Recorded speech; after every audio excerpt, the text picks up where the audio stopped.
Hey everyone, in this video I want to talk about lessons from Tai Lopez. So Tai Lopez is a serial entrepreneur. At one point of time, I used to be so annoyed with his ads constantly bombing my YouTube, uh, you know, streaming. So every few videos it would pop up and I was like, what the heck is this? So anyway, when I heard one of his like recordings, it was a short presentation that he gave. There were many points that he gave as lessons, and the question to him was, if you had a son and you had like 15 minutes left of your life to share with him whatever you wanted to say, what would that be? So in this video, I'm not going to take 15 minutes, but I'm going to run through a list of stuff that he identified as good points, and I was blown away with the amount of sense. So let's get straight into it. So the first lesson, it is not about the smartest or the strongest, but it is the most adaptable that would actually get ahead. So in life, you know, like change. Point number two, if you want to get good at anything, study the top 10% of any field.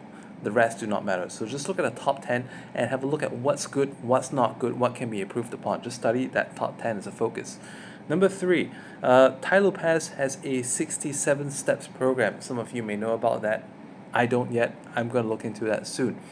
So this is also very important. Part of those 67 steps is to know about awareness as well. So for whatever that you want to improve, where are you at? Such as if you are looking to improve your channel or your business, what is your current, your current business traffic? What is your current chargeback ratio? What is your P&L? All right. Now, point number four. Nobody knows anything. This is the hard fact for a lot of people. So don't listen to just anyone's advice. So either if you happen to come across one expert about a topic, make sure you just pay a lot of focus, listen whatever you have to learn from this person. At the same time, apart from one true expert, it's also good to know like what the masses think about certain topic, because there you can get a mass opinion. Number five, there is no right or wrong to anything. It's just a higher probability. So if you're making business decisions, just go for the higher probability, because at the end of the day, there's always cost, time, and effort. So number six, deep sleep cycles, very important. Without deep sleep, you cannot perform properly. So you need about 150 minutes of deep sleep. I don't know the science behind that, but that's what he said. Number seven, this is one of my favorite points that actually Tai Lopez presented. So he says that like in life, you will come across three different kinds of women. One will be mother material. Mothers could be your mom, also like mom of your kids. Mistresses. And then also the women that you don't like. So one of the lessons that he said is like never have children with the mistress type. If you want to have children with the mother's type. This is self-explanatory, but this hit hard. Okay, so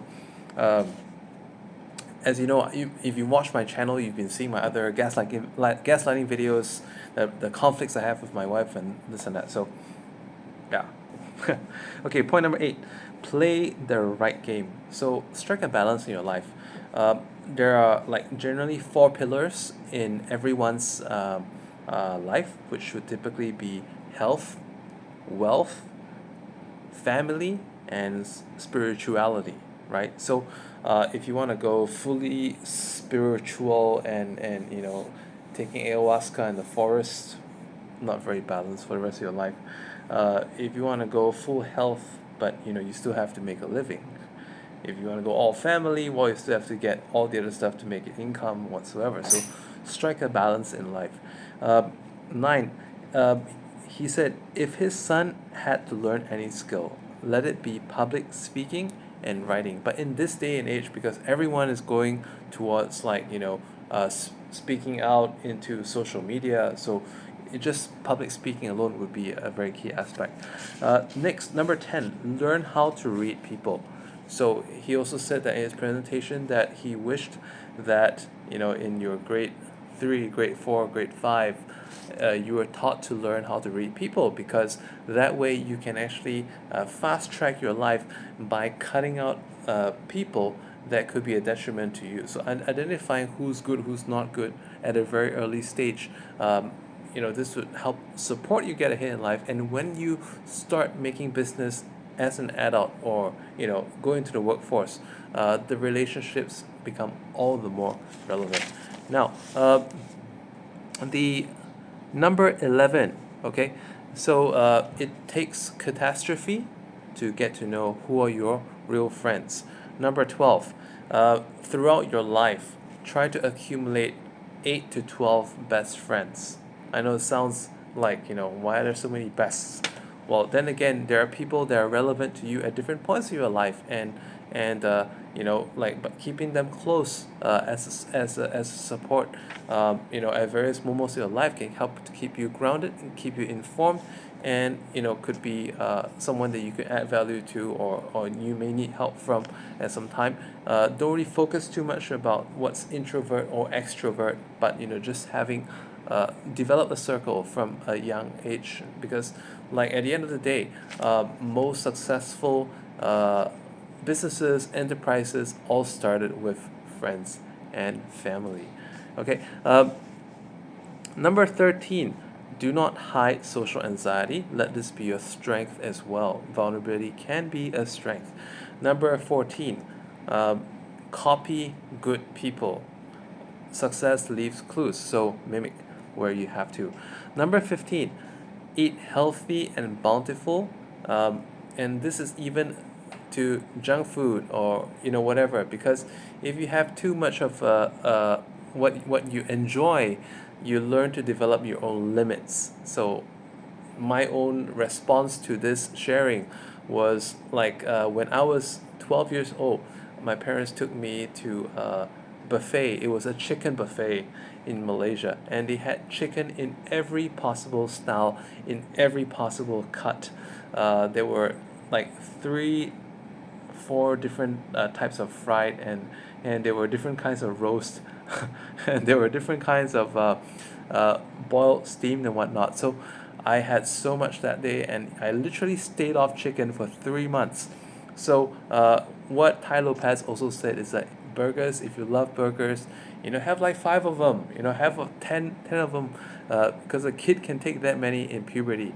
But when he takes that many, having too much burgers can't possibly be good for you, but having that many burgers is going to help you to satiate your appetite.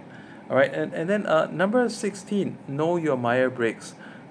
Knowing what kind of a personality type you are can help you to identify your career selection, the partners in your businesses, and your various work teams and so on. So what's interesting is that Tai Lopez and I both share the same personality type as ENTP. I think he mentioned that the most compatible support character for this would be the INFJ. Right. Number 17, it is okay to be in business with the family and friends. So if you look into the history of most long-lasting businesses, almost all of them are family run. Number 18, organize business in an army style, because army has a great, what do you call that, a system of institutionalizing command, and that things are being followed to a very high degree of precision, and that helps things to keep going on at a good state. Number 19, happiness. Let that be your life compass to making decisions. Number 20, every action, every business, every goal you date, if you had to do this repeatedly for the rest of your life, would that still be okay? So let this be a decision matrix for a lot of the important decisions. If you just live by this rule, you would do quite fine. Number 21, you can do almost everything for a long time if you avoid extremes. So what he was giving as an example is that he would love to tell his son when he comes of age that, if you want to party, sure, go twice a month, 3 times a month. but you don't necessarily have to be there from the time the club opens until the club closes, and there's after party and whatnot. So you don't have to necessarily be out from 8 p.m. to 8 a.m. If you do that, you're gonna get so unhealthy from it, and it's gonna affect how you do your other things in life, and your life is gonna lose so much meaning. But if you actually enjoy it and party hard once in a while, and let's say for drinking, you don't have to get like flat out drunk every single day to the point that you puke. But like you could be just sipping on a drink or two, just getting into the whole groove of it, and then avoid extremes, and you'll be able to do almost everything and have a very wide experience in life. Number 22, divide your week. So, for example, earlier we talked about the four pillars of health, wealth, family, spirituality. So, divide different days of the week to performing and allocating different things. So, certain days of the week could be health days, certain days of the week you should be thinking more about, wealth, like, and focusing on activities that drive these various aspects. You can't neglect, love and family, because it's all part of a fulfilling life. So you have to spare time for that too, and then spirituality as well, meditation. Number 23, try not to have too many decision makers in your life. Try to condense it as much as possible, otherwise it's going to be a lot of confusion. You're going to find that you're not really going anywhere. Number 24, beware of most advisors. So most advisors refers to like this could be your lawyers, your accountants, and he made a point, like, because these people, they have so many clients, but they may only be speaking to you once or twice or even 3 days in a year, and so most of the time it's all about them or everyone else. So they cannot possibly know you better than you know yourself. So although they have a profession, but the point that Tai Lopez wanted to make is that try to challenge them as much as possible. So let's say if they did certain things wrong in the assessment of a legal case that is supposed to help you, just challenge them and see, because those who are worth their salt are good for a challenge, and sometimes there could be a mistake somewhere, and then it shows them that you're not dumb, and it gets fixed, and that actually improves the working relationship, because not everything should be just like passive. There should be a two-way dialogue as much as possible.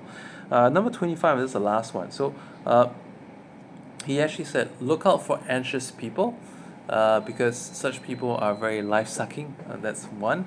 But at the same time, you do need them in your life too. Like, say if you have a corporation, you do need various kind of personalities, but again, avoid extremes. So sometimes anxiousness is important to get things done, to be on top of things. You need someone who is anxious to do a certain job role. So 50% anxious is good, but not 100% anxious. Otherwise, it's analysis paralysis, nothing gets done. Narcissist, 50%. You don't want to be this person, like trying to take the whole spotlight, that they are so full of themselves that they forget about the objectives of the business. So narcissistic is good in some sense, because it helps to carry out a role, or to portray certain things, but not all the way. Psychopath is just like try to avoid like psychopath people, but sometimes for certain job scopes it's actually required. So 50% psychopath, again, strike a balance. So these are the 25 points that I noted down when I watched his short 15-minute presentation, and damn, I actually took about a fair bit of time, but I hope that I was able to condense this and give you a different meaning to it. And let's say if you did not come across the original recording, I hope that this struck you in a different way, because this is what is most relevant to me. So thank you for watching Inspire Random. Do subscribe to my channel. If you like this content, I'll be posting more things just like this. Thank you.